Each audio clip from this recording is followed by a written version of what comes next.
Record labels are probably one of the most interesting things in the music world. Trading away the freedom and rights to your own music in return for the money to actually fund and distribute it. The obvious upside of having the money to fund your music, but the obvious downside of not being able to control when it releases, who's on it, or even what you talk about. Record labels are a great example that even in creative spaces, money is still the prime objective. And if you don't bring in the numbers they expect, they won't let you release your music. But it doesn't always have to be like this. We're seeing more examples of artists that go through bad experiences with record labels or distributors, so much so that they start their own label. We've seen it in the past with artists like Kanye West and Good Music, and even somewhat recently with Earl Sweatshirt and his label Tan Crusada. But even more recently, a label has been created where it's essentially just a bunch of friends lifting each other up, supporting each other's music, and trying to be as little of a record label as possible. And that label, the topic of today's video, is 10K Global, founded by Mike. If you have seen this channel at all, you know I am a huge fan of Mike, and as a music journalist, I always love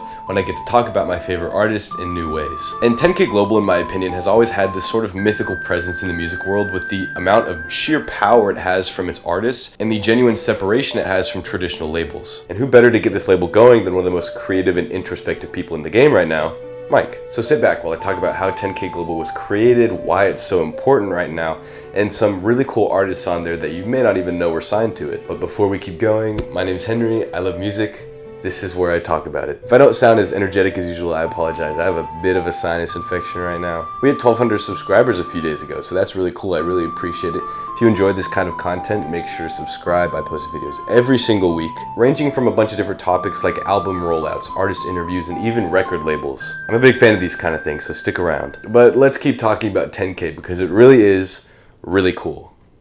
That was really corny. While doing research for this video, I found that the founding of 10K Global is not super well documented on the internet. The pieces of the story are kind of like a puzzle that's been mixed up into a bunch of different boxes. There's like bits and pieces in different interviews and places like that. But it was like opening a chest in Zelda. I found this absolute grail of an article by Samuel Hyland called Business as Usual. It's a pretty lengthy article about Mike, some of the other 10K artists, and a bunch of cool stuff. But in this article is a pretty definitive, as I understand it, retelling of how 10K was created. The article and Samuel are both amazing. I'll have the article linked in the description. As I understand it, the story starts in 2017 with Mike and his now manager, Naveen Karambucks. Mike was coming off of the very high critical reception of May God Bless Your Hustle and was getting emails from record labels left and right. Everyone was trying to sign this guy, but Mike held off for a while because of the just pure sales he was getting as an independent artist. From what he was saying, he was getting his money from PayPal because he didn't have an ID, a passport, a credit card, or anything. So he was just using Uber Eats and Ubering everywhere. As you can imagine, using your money that way for a summer can make it go very quickly, and by September, Mike was reconsidering joining a record label. Mike ended up signing to Lex Records, the UK record label, for a few different reasons. Lex kind of seemed like a bridge from the underground to the mainstream with a bunch of artists from both sides. At one point in time, even having MF Doom under their belt. But where I recognized Lex Records was one of my favorite rappers, Young Morpheus, is signed to them. One of my really early videos was about underground rappers, and Young Morpheus was one of the guys that I talked about, and I read his description from Lex Records. It was just like a whole flashback. But there were also more personal reasons for Mike signing with Lex. If you've listened to Mike's recent music, you know that his mother is a big inspiration for a lot of the work that he does. And at the time, his mom was sick, living in the UK, and Mike was the only member of his family that could go take care of her. Mike was able to talk to Tom Brown, the CEO of Lex Records, and convince him on going on a sort of artist residency in the UK. But after he returned to the States, his relationship with Lex started to become not great. Remember what I mentioned earlier about how labels basically control when you get to release your music?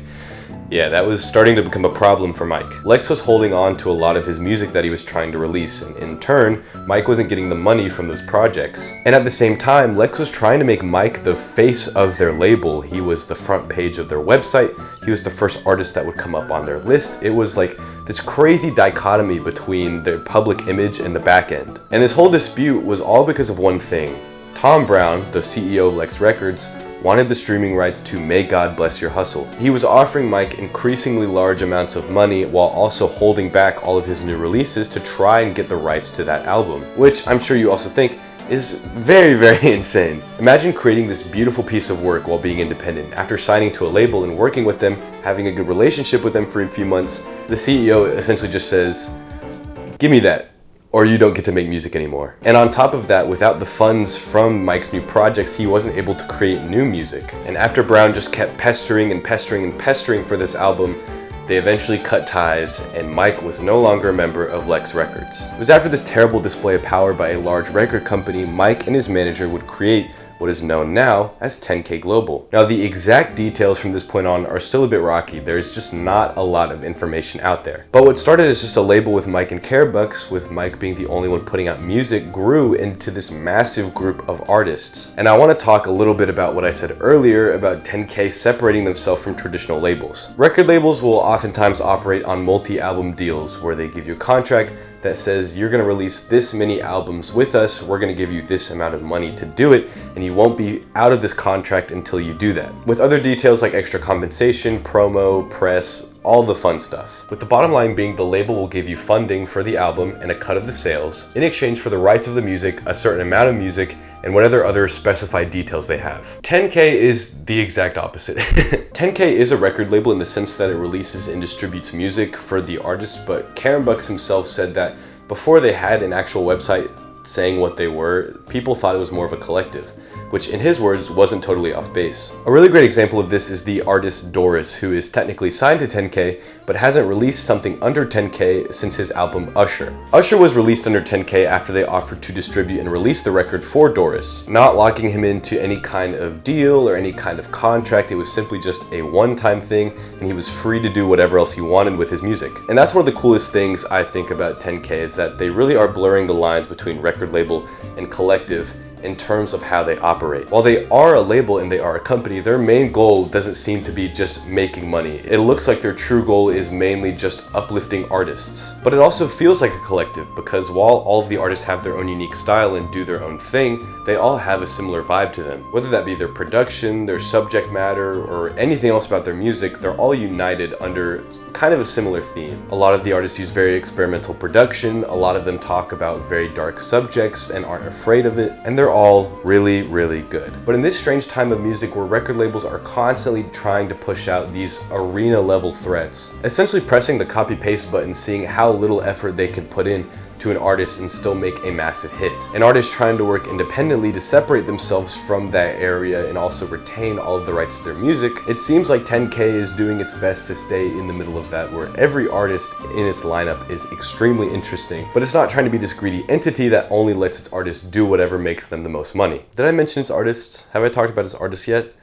Let's talk about 10K's artists. 10K Global has one of the most underrated and stacked lineups I have ever seen under one label. This is a list of all of the artists who are currently or have been signed to 10K, and I feel like I could make an entirely separate video about every single one. But I'm gonna point out some of the heavy hitters and the slept on artists in this lineup because I have to talk about some of them. Obviously you have Mike, kind of the backbone of this whole operation, and his alter ego DJ Black Power, where he puts out house, breakcore, and dance-inspired beats. You have Niante, who has one of the coolest albums of the year, combining these really high and really low energy songs with this, like, the article I was reading said that Niante had a serpentine-like flow, and I couldn't describe it better than that. Niante's flow is very silky and very smooth, but it never ever gets boring. Also, quick story time. I met Mike when I was in New York in June, and after I had said hi to him, I walked over to my friend and we were just hanging out. And literally like 10 feet away from us was Mike, Niante, and Nikel Smith, so that was really cool. I was in the same general vicinity as Niante. All right, I'll stop fanning out. You have Sideshow, whose 2024 album Fun Toy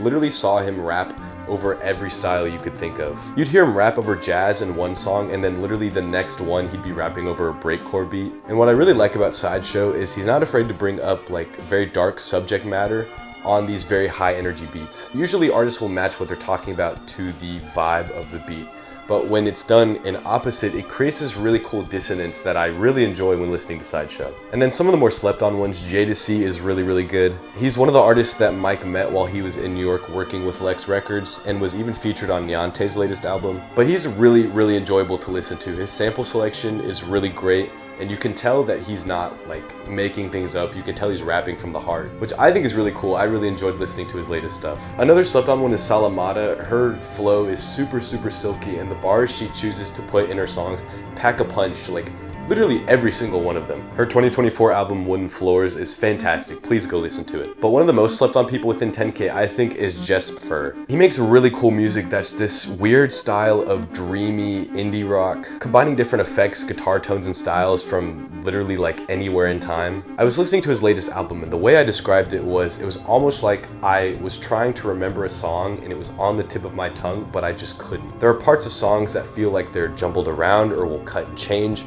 and they create this really interesting effect that's almost like memory recall. Combined with the vocals sounding like they're in a flashback or a dream, it's super cool. Now that being said, every single artist in 10K is worth your time and should be listened to, and if it wouldn't take a super long time, I'd talk about all of them. But I just had to point out how important 10K is to the music scene and how it's setting a stage for how these record labels should operate. It seems like everything Mike and his manager touch these days turns to gold, and I have to give credit where credit is due. They also have really cool physical releases. Like, have you seen these? But anyways, I think that's where I'm gonna wrap it up. 10K is super cool, and I'm very glad I got to talk about them for a little bit. If you enjoyed this video and you wanna see more like it, make sure to subscribe. I upload once a week. Or if you wanna say anything about 10K or other labels you think are like it, make sure to leave a comment. I read like all of them.